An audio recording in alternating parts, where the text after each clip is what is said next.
मौलाना अरशद मदनी कहते हैं कि आग को आग से नहीं बुझाया जा सकता। मौलाना कहते हैं नफरतों की आग जल रही है, तुम उस पर मोहब्बत की, प्यार की, अमन की, एकता की, शांति की बारिश बरसाओ ताकि वो नफरतों की आग बुझे। मौलाना ने कहा ना मुफ्ती अहमद साहब ने कि नफरतों के बीज बोए जा रहे हैं। अरे मैं तो हिंदू भाइयों से कहता हूं, अभी आपको मालूम मेरा बयान सिर्फ मस्जिद में नहीं होता। आज से 22 दिन पहले मेरा बयान हिंदुस्तान के बड़े मंदिर मंगल गिरह मंदिर में हुआ, गुजरात में साईं मंदिर में हुआ। समझ रहे आप ये क्यों कह रहा हूं मैं कि हमारा बयान सिर्फ मस्जिद या बाहर भी होता, मंदिर में भी होता। तो मैंने हिंदू भाइयों को भी कहा, अगर यहाँ पर हिंदू भाई है तो उनसे भी कहूंगा, अरे ये इतना प्यारा देश है हमारा हिंदुस्तान, इतना प्यारा मुल्क है कि जैसे इकबाल रहमतुल्लाह अलैह ने कहा था ना, सारे जहां से अच्छा हिंदुस्तान हमारा हमारा, सारे जहां से अच्छा हम बुलबुले हैं इसकी, ये गुलसिता हमारा हमारा, सारे जहां से अच्छा।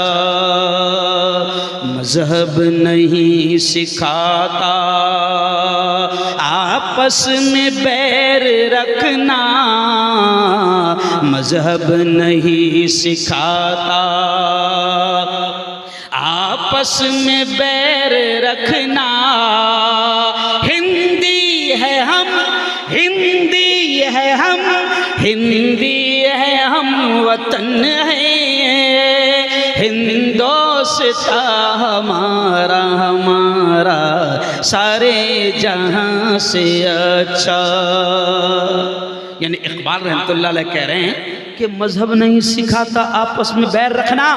तो मौलाना मैं हिंदू भाइयों से भी कहता हूँ, बौद्ध भाइयों से भी कहता हूँ, ब्राह्मण भाइयों से भी कहता हूँ, जैन भाइयों से भी कहता हूँ कि मजहब तो नफरत नहीं सिखाता। अब अगर कोई धर्म गुरु बनकर आए, वो चाहे टोपी पैजामा पहनकर आए या भगवा लिबास पहनकर आए और नफरतों की बात करे, तो इसका मतलब वो धर्म गुरु नहीं हो सकता, वो पाखंडी होगा। क्यों भाई? क्योंकि मजहब तो नफरत नहीं सिखाता है, मजहब तो प्यार सिखाता है। अब सुनो, हिंदू भाइयों तक मेरी ये पैगाम जाएगा, उन तक वीडियो पहुंचाना। मैं अक्सर कहता हूं मुफ्ती अहमद साहब कि हमारे नबी ने इस प्यारे मुल्क के बारे में क्या कहा था मालूम आपको? 1500 साल पहले हमारे नबी ने कहा था, अजीब जुमला, शायद पहली बार तुम सुनोगे। हमारे नबी ने कहा था इस मुल्क के बारे में कि मुझे हिंद से, ये जुमले पर ध्यान देना, हमारे नबी ने मक्का मदीना में बैठकर क्या कहा था? मुझे हिंद से यानी हिंदुस्तान से ठंडी ठंडी हवाएं आती है, ये कहा था। तो मैं हिंदू मुसलमान दोनों को क्या बोलता हूं मुफ्ती साहब, ए भाई ए चाय नहीं पिलाना बेटा, इसकी वजह से देश बर्बाद हुए। चाय नहीं पिलाना, डिस्टर्ब नहीं करना, बिल्कुल बिल्कुल ले जाओ वापस, मुझे बोलने दे 15 मिनट और। तब सुनिए, चाय की वजह से देश बर्बाद हुआ है, समझ रहे आप? और ये चाय पिला रहे हैं।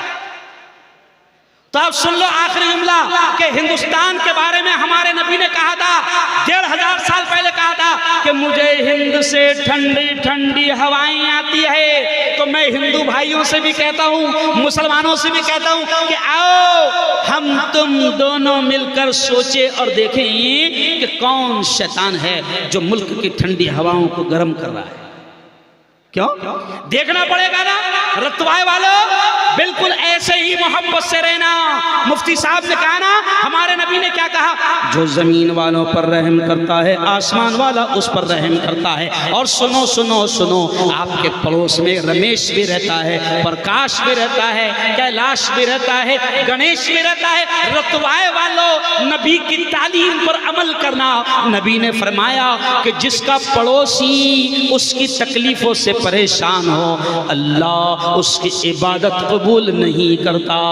अब सिर्फ पड़ोसी लफ्ज कहा, पड़ोसी में मुसलमान नहीं कहा कि मुसलमान पड़ोसी परेशान हो, नहीं नहीं, नबी ने सिर्फ ओनली पड़ोसी कहा कि जिसका पड़ोसी परेशान हो तो पड़ोसी में कोई भी हो सकता है। अगर सच्चे मुसलमान हो तो अपने हिंदू भाइयों को अपने ज़बान से भी तकलीफ ना देना, हाथ से भी तकलीफ ना देना, अपने अमल से भी तकलीफ ना देना। यही इस्लाम है, ये तालीम है, ये शिक्षण है।